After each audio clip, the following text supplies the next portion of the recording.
오늘 말씀은 우리 너무나도 잘 알다시피 기도에 대한 말씀이죠. 기도에 대한 가르침입니다.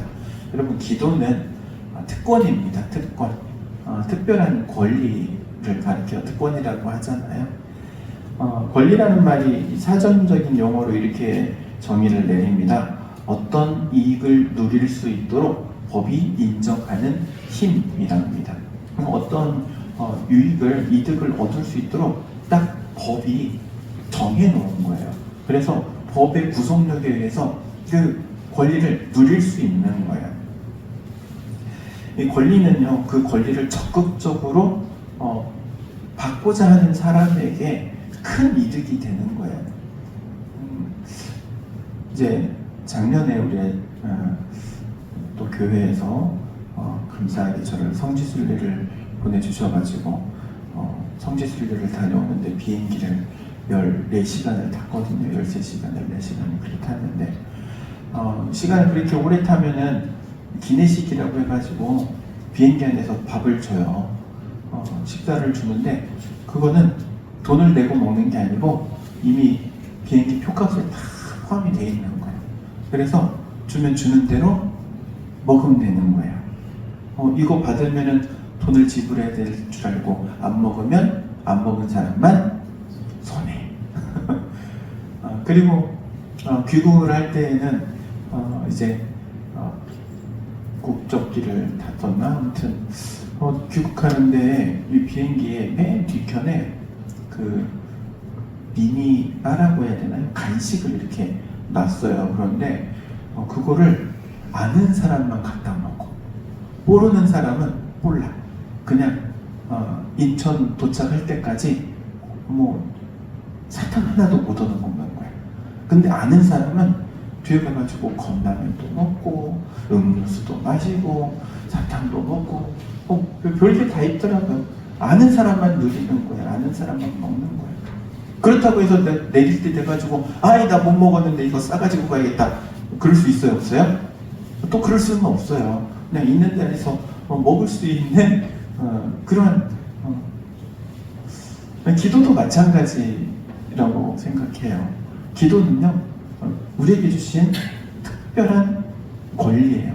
그래서 기도하는 사람만 받는 게 있어요. 뭘 받을까요?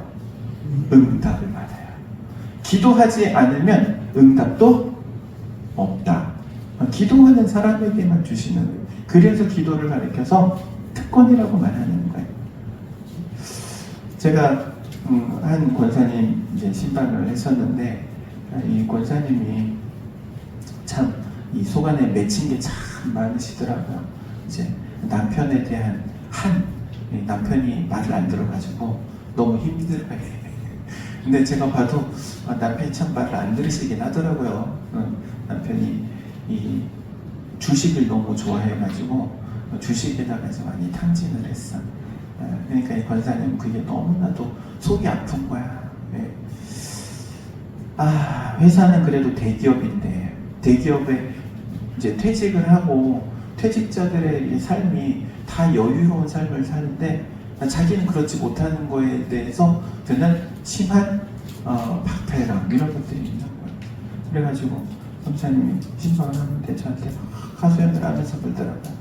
도대체 하나님은 내 기도는 왜 안 들어주시는지 모르겠다고. 근데 또 권사님이 저랑 소년부를 같이 2년을 했었거든요. 근데 소년부 2년을 하면서 이 2년 동안 매 주일날 아침에 한 게 있어요. 뭐랬냐면 경건회를 할 때 같이 기도 제목을 내놓고 함께 기도를 했어요. 그래가지고 기도 제목들 가운데 이제 자녀들을 위한 제목들이 참 많죠. 자녀들을 딸 둘하고 아들 하나인데 자녀들을 위해서 기도했던 기도 제목들이 다 응답받았거든요. 그래가지고 제가 그랬어요. 권사님이 나랑 같이 기도해갔던 기도 제목들이 응답이 안 받은 게 없는데 뭐 또 하나님을 그렇게 원망을 하느냐고. 그러니까 권사님이 그 얘기를 하다가 입을 딱 다물더니 한참 생각을 해요. 그러더니 그러네요. 그러더라고. 그리고 우리가 기도를 응답받아 놓고도 응답받은지 모르고 살아요. 그래서 우리는 기도 노트를 적어 놓으면은 우리의 신앙에 유익한 점이 아, 이 기도를 이렇게도 응답해 주시는구나 확인할 수 있는 거예요. 하나님께서 응답해 주시기 때문에. 그런데 하나님께서 응답을 해 주시는데 응답받은 우리가 그걸 까먹고 사는 거예요. 어떻게 응답해 주셨는지도 모르고 살아가는 거예요. 하나님은 분명히 응답을 주셨는데 안타까운 일이죠. 사랑하는 성도 여러분, 기도하면 하나님의 응답이 있음을 기억하시기 바랍니다.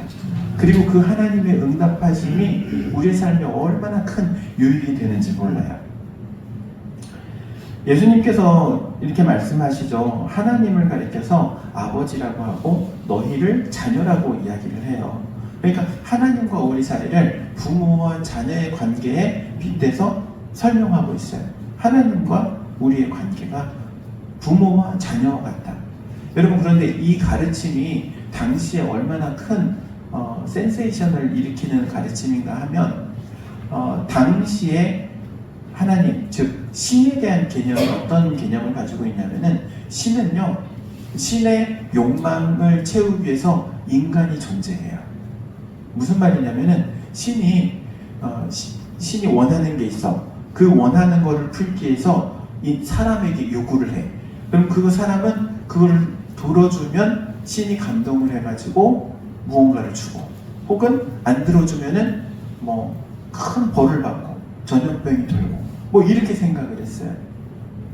그래서 당시 뭐 여러분 한 번쯤은 들어보셨을 거예요. 뭐 그리스 로마 신화라는 그 이야기들의 대부분이 어떤 내용입니까? 그 신화의 내용들을 자세히 들여다보면은 그 신들이라고 하는 존재들이 계속 해가지고 사람에게 찾아와가지고 사람에게 계속 무언가를 요구해요. 좀 거꾸로 됐죠. 원래 사람이 신에게 찾아가가지고 무언가를 요구하잖아요. 그런데 그리스 로마 신화를 보면은 신이 사람에게 찾아와가지고 자기가 가지고 있는 어떤 그 오욕이라든지 정욕이라든지 뭐 이런 것들을 해소를 하기 위해 인간이 존재하는 그런 모습을 보여주죠. 뿐만 아니라 이제 바벨론의 오래된 그 신화의 이야기에도 보면은 노아의 홍수랑 비슷한 이야기가 하나 등장을 하거든요.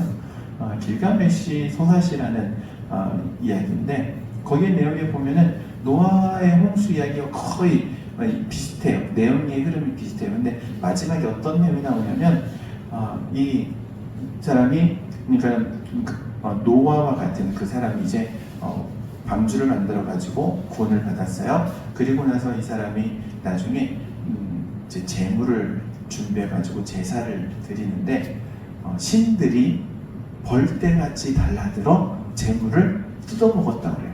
왜 그러냐면 신들도 그동안 제사를 못 받아가지고 배가 골아가지고 그게 오래된 그 신화의 이야기예요. 그러니까는 신적인 존재와 사람의 관계가 어떤 관계냐면 신적인 존재가 사람을 이용하기 위해서 있는 존재로만 보여지는 관계인 거예요. 그런데 예수님께서 가르치시는 이 가르침은 전혀 그것과는 너무나 다른 가르침이에요. 부모와 자녀의 관계와 같다. 하나님과 우리를 가리켜서 하나님은 아버지고 너희는 자녀다 이렇게 가르치는 거예요. 얼마나 큰 놀라운 이야기예요. 그러면서 하시는 말씀이 오늘 본문의 이야기인 거예요. 뭐라고 말씀하십니까? 하나님께서 우리의 요구사항, 요청사항을 들어주시는 분이다. 요의 논지예요. 우리가 요구하는 것을 하나님이 들으시고 응답해 주신다요. 그 전까지는 뭐라고 생각했냐면 신이 요구를 하면 사람은 거기에 대해서 대답을 해줘야 되는 존재였는데 거꾸로 우리가 하나님께 요구를 하면 하나님이 들어주십니다. 어떻게 보면은 오늘날의 이 우리가 예수 믿는 신앙을 가지고 살아가면서는 당연하게 받아들이는 이러한 생각이 그때 당시에는 전혀 엉뚱한 말도 안 된다라고 할 정도의 사상이라고 말할 수 있겠죠. 어찌되었든 하나님께서 응답을 해주시는데 그 응답에 대한 가르침, 중요한 가르침이 오늘 본문에 녹아져 있죠. 어떤 응답을 해주시는가? 첫 번째, 엉뚱하게 응답하지 않으신다는 거예요. 9절에서 10절을 보니까는 이렇게 말씀하시죠. 누가 아들이 떡을 달라 하는데 돌을 주며 떡을 달라고 하는데 떡을 달라고 하는 자녀의 입장이 왜 떡을 달라고 하셨어요? 배가 고프니까 떡을 달라는 거 아니에요. 그런데 전혀 상관없는 돌덩어리를 주겠느냐는 거예요. 먹지도 못하는 돌을 줄 부모가 어디 있겠냐는 거예요. 그리고 생선을 달라고 하는데 누가 뱀을 주겠냐는 거예요. 먹고 싶은 것을 지금 요구사항을 들어주지.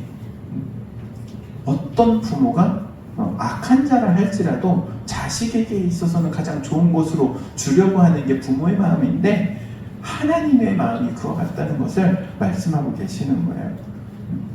여러분, 하나님께 기도하면 하나님께서 응답하심을 믿으시기 바랍니다. 그런데 어떻게 응답하시느냐? 엉뚱한 것으로 응답하지 않는다는 거예요. 오히려 내가 생각한 것보다 더 좋은 것으로 응답하시는 하나님. 여러분 따라해 보시기 바랍니다. 내가 생각하는 좋은 것보다 더 좋은 것으로 응답하시는 하나님. 내가 생각했을 때 야 이게 최고 좋은 거야. 그리고 그것을 위해서 구하잖아요. 하나님께서는 그거보다 더 좋은 것을 준비하시고 계시는 거예요. 더 좋은 것을 우리에게 주시기 위해서 좋은 것을 준비하고 계시는 분이 우리 하나님이시다. 할렐루야. 아멘. 얼마나 감사합니까? 이 좋은 것을 누가 받게 된다는 거예요? 누가 얻게 된다는 거예요? 누가 누린다는 거예요? 기도하는 사람이 기도하는 사람.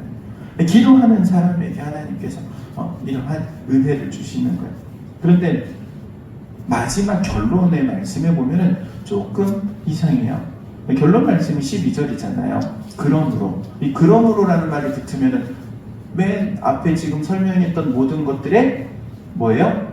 결론이잖아요. 결론은 근데 뭐라고 말씀하시는지 한번 볼게요. 같이 한번 보도록 하겠습니다. 우리 12절 말씀을 같이 한번 읽어보도록 할게요. 그러므로 시작. 그러므로 무엇이든지 남에게 대접을 받고자 하는 대로 너희도 남을 대접하라. 이것이 율법이요 선지자니라. 아멘.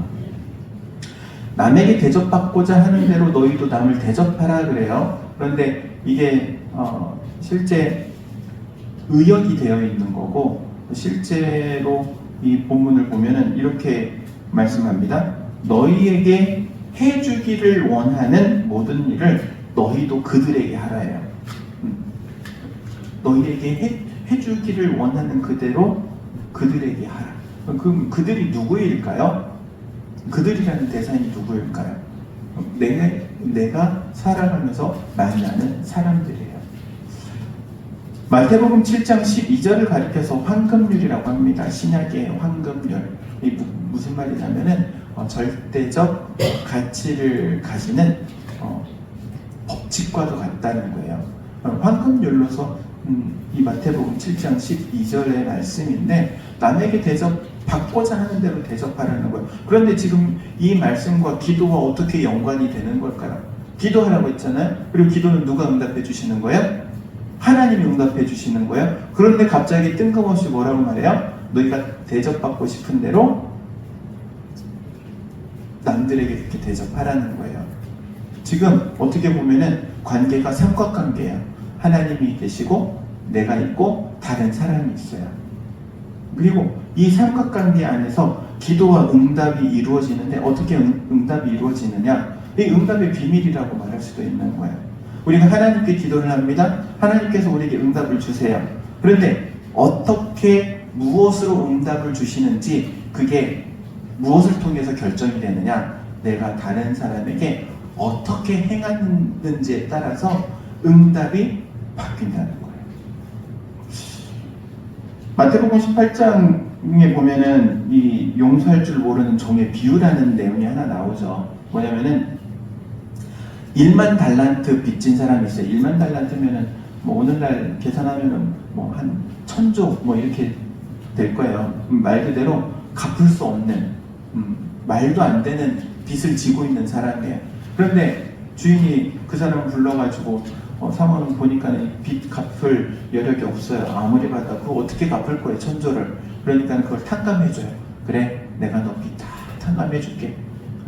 나가 이제 잘 살아가라. 그러니까 이 사람이 빚을 탕감받고 나오는데 얼마나 좋겠어요? 룰루랄라 나오고 있는데 앞에서 누군가를 만났어요. 누구를 만났냐면은 자기한테 100데나리온 빚진 사람을 만났어요.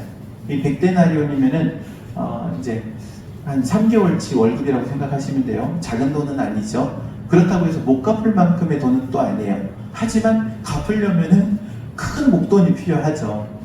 이 100데나리온 빚진 사람을 잡아가지고 너 빨리 빚 갚아. 그러니까 이 사람은 빚 갚을 여력이 없어. 이 사람도 100데나리온이 없어. 그러니까 이거 좀 말미를 주시면 안 되겠습니까? 안 돼. 너 일단 그 돈 갚을 때까지 감옥에 좀 갇혀봐. 그럼 감옥에다 집어넣은 거예요. 근데 그 소식을 주인이 들은 거예요. 1만 달란트 빚 탕감해줬던 그 사람이 이야기를 들은 거예요. 그리고 나서 이 주인이 나는 1만 달란트 탕감해줬는데 얘는 100데나리온도 지금 그거 받겠다고 지금 사람을 그 감옥에다 넣어놨네? 야, 그놈 다시 잡아들여라. 잡아들이래. 여러분, 하나님 앞에 기도하는 기도가 응답의 모습이 어떤 응답의 모습으로 나오느냐? 내가 다른 사람에게 어떻게 행했느냐에 따라서 응답의 모습이 다르다는 거예요. 지금 그걸 말씀하고 있는 거예요. 좋은 것을 우리에게 주시려고 해요. 나에게 좋은 것을 채워주시기를 원하시는 하나님께서 준비해 놓으셨어요. 그런데 내가 하나님께는 기도를 선하게 하는데 내 삶이 독하다. 그러면은 선한 응답으로 오지 않는 거예요. 이게 황금률이래요. 이게 기도의 가장 중요한 노하우예요. 그러니까 기도하는 사람은요, 제1원칙, 기도할 것. 하나님께 기도할 것이죠. 그리고 제2원칙, 이게 사람들은 너무 쉽게 생각하고 넘어가요. 다른 사람에게 선하게 대할 것. 선하게 대할 때 하나님께서도 우리에게 선하게 응답해 주신다는 이것을 기억할 수 있기를 주의 이름으로 권면합니다. 그래서 오늘 어떻게 보면 기도에 대한 가르침은 11절로 끝이라고 말할 수 있어요. 7절에서 11절까지 딱 기도.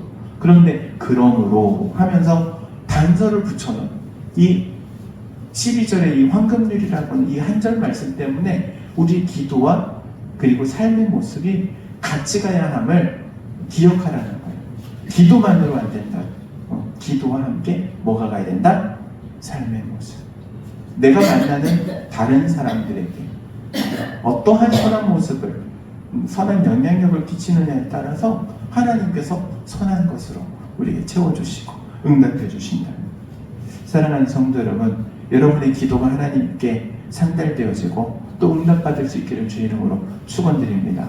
뿐만 아니라 여러분의 삶에 선함이 흘러넘쳐서 그 선함에 곡절로 하나님께서 선한 응답으로 여러분에게 응답해 주시기를, 은혜 주시기를 주의 이름으로 축원드립니다. 기도하도록 하겠습니다. 사랑과 은혜가 충만하신 하나님, 은혜를 구합니다. 우리가 하나님을 찾으며 하나님께 기도하며 또한 하나님을 붙들 때마다 하나님께서 우리의 삶에 선한 것으로 응답해 주시고 채워주시는 줄로 고백합니다. 또한 그러한 복을 누리기 위하여 우리의 삶에 선함으로 또한 다른 사람에게 유익함을 더해주는 그런 삶의 모습을 보이기를 원하고, 또한 선한 모습대로 예수님의 선하신 모습을 닮아가기를 원하오니 저희의 삶을 주께서 붙들어 주시고 예수 그리스도의 향기로 채워져 갈 수 있도록 역사하여 주옵소서. 예수님의 이름으로 기도하옵나이다. 아멘.